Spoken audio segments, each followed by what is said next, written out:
bakit? Mga ka ba? Hindi na, wiwiwi lang po. Salamat, Wiwi lang pala. Wiwi, kayang-kaya ko yan. Pero tungkol sa panganganak, wala akong alam dyan.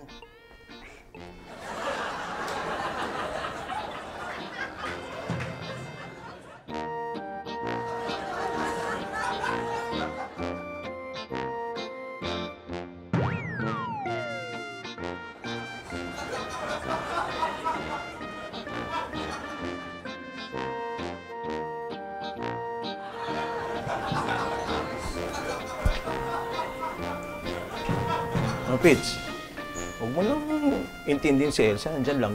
Hindi ako nasabi ko yun. Nagtalo kami kanina. Oh, bakit? Hindi kami magkasundo sa pangalan ng baby, kaya...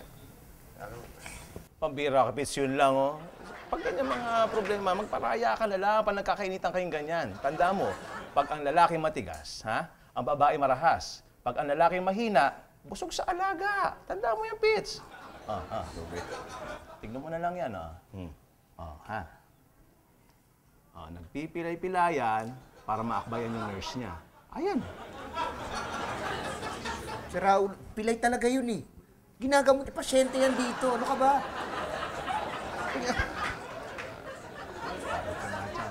Hindi. Nagpilay yan. Pinipapakasan akong babae. Ang ganda. Oo, tignan mo. Naku, doktora yata. Oo nga, doktora nga. Paano yun? Doktora siya. Ikaw, Patrick ka lang. Oo, yun na naman. Paano mo diniskartihan yan? Pitch, tulungan mo ako. Tulungan mo ako. Ba't kita tutulungan? Hindi ka naman pilay. Ngayon pilay ako. Sige na, tulungan mo na ako. Sige na, Pitch. Pasensya na po. Pasensya na po, Doktora... Villena. Dr. Villena. Pasensya na po kasi medyo hindi ko napigilan yung preno eh. Tsaka buti nga na igagalaw ko na yung kamay ko. Problema ko lang talaga yung mga paa ko na ano ko eh, na-stroke ako eh.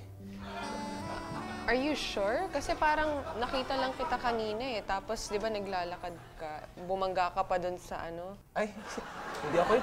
Paano niyo ako nakita eh? Hindi ko nga mailakad yung mga paa ko. Hindi po ako yun. Ano nga, ganyan talaga yan. Wala nga pakiramdam yung paa niya. Diba? Walang pakiramdam. Wala akong pakiramdam talaga. Wala tayong pakiramdam. Hirap na. Naramdaman ka? Wala talaga pakiramdam. Hindi nga nasasaktan yung kahit lakasan niya. Kahit lakasan yung sipat. Wala. Saktan ka? Wala. Hindi wala, no? Wala. Oo. Ang matindi niyan, doktora, kasi sa tagal ng ganyan niya, kahit hampasin mo, hindi talaga siya nasasaktan eh. Sakit? Hindi. Ano talaga yun? Okay. At dito nga pala yung asawa ko, mga anak.